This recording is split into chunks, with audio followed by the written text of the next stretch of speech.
Good afternoon, everyone. In this last week of August in 2020, I can't believe it's September, I'd like to talk to you in our In the Meantime session on a strange subject, it may seem. It's the Katy Prairie. Now, I'm going to start with this thing you hear a lot on the street. It's a free country. I can do what I want. I can do what I want with my land, right? Well, maybe. Let's consider Katy Prairie. It's down in the northwest corner of Houston, outside kind of on the northwest suburban part. And originally, the vast expanse of land out there was filled with native prairie grasses.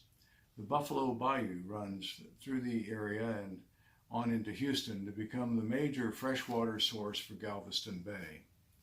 It is 2 blocks from my sister's house, which has been flooded twice in the last 3 years by statistical 500-year floods or storms. The native prairie grasses and shrubs have deep roots going down 25 feet. They penetrate the layers of clay, providing natural channels for water to flow down instead of out.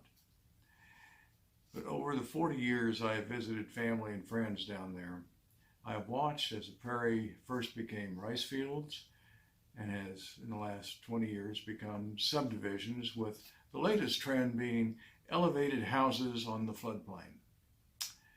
Native prairie soaks up several feet of water in a flood, compared to the St. Augustine grass and suburban development, which soaks up a few inches of grass. The water used to go down when floods and storms arrived, but now the water goes out to become someone else's problem. The water that now runs off the tens of thousands of acres in Katy now becomes many feet, flooding through Houston. Earlier storms caused hospitals to move their research facilities and animal quarters for research and generators from their basements to above-ground locations.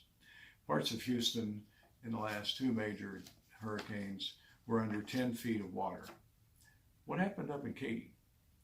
Residents of older original houses in the area were flooded, 1 foot to 3 feet of water in their homes. Newer subdivisions elevate their homes on earthen platforms, causing even more water to go elsewhere. It is a vivid example of how land use patterns and land development patterns designed to attract wealthy buyers causes suffering for others. Meanwhile, those pesky government zoning and regulations are just about nowhere to be found.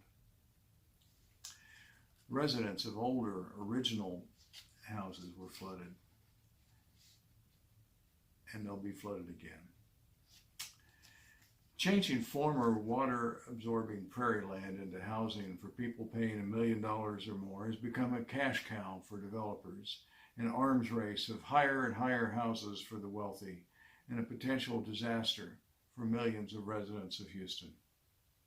Where is Jesus' command to care for the poor and the needy when local governments rubber stamp nonstop development of areas that are guaranteed to cause increased flooding downstream? Why are individual, quote, rights so much more important than the collective rights of the people? Why do we not hear a peep from any church or bishop about this moral travesty? I'm afraid we all know the answers to those questions. And I write this as 2 storms bear down on Houston. In the old days, the first storms of the season in late August, such as Allison and Andrew, would occur about this time of year. But this year, we're already up to Laura and Marco. We're going to run out of English letters and move into the Greek alphabet before the 2020 hurricane season comes to an end. And we can only pray that the suffering is not too severe or prolonged before our society that's inebriated with the primacy of individual rights will finally change our ways. Watch and pray.